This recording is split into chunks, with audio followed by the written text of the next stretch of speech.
Huwag mo na kasing isipin yun. Relax. Paano ko hindi iisipin yun? Naisahan na naman ako nung Anton na yan.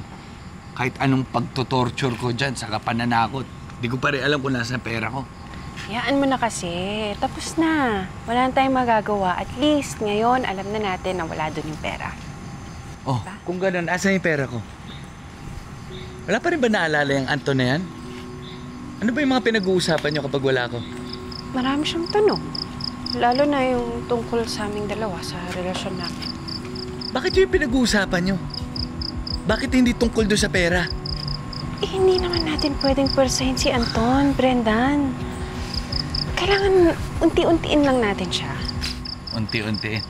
Baka naman talagang dinadahan-dahan mo lang kasi feel na feel mo na yung pagpapanggap bilang asawa niya.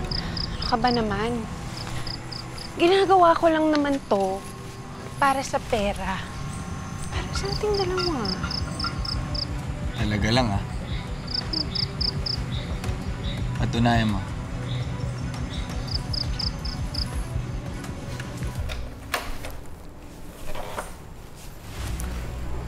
Ria?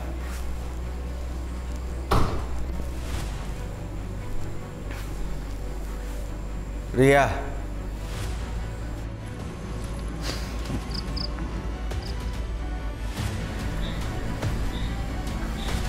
Ria, andiyan ka ba?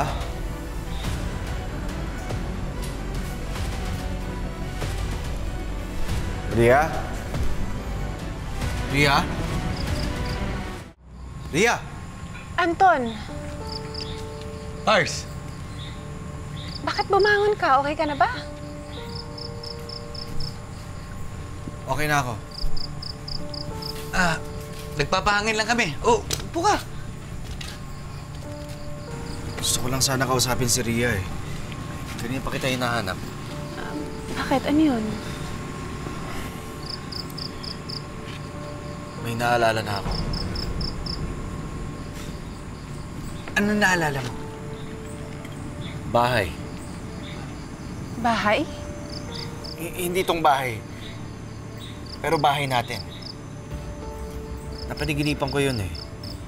Kaharap ko yung bahay. Katabi kita.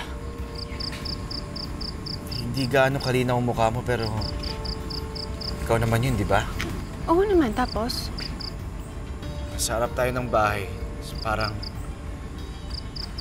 sinurpresa kita dahil bago yung bahay. Bahay natin. Oo nga. Oo nga. Sinurpresa mo nga ako, no?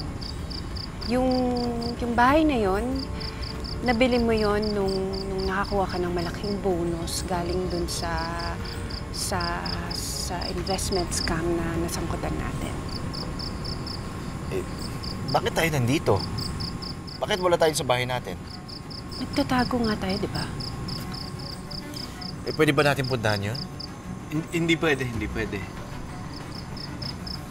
Tsaka, Anton, ano yung property na yun, matagal na nating nabenta yun. May iba nang nakatira dun ngayon eh. Saglit lang. Sisilip lang ako. Kahit sa tapat lang ng bahay. Ria, pakiramdam ko kapag nakita ko yung bahay na yun, baka may maalala ko tungkol sa buhay natin. Hindi nga pwede. Delikado. Hindi. Tama si Anton. Ano pinagsasasabi mo?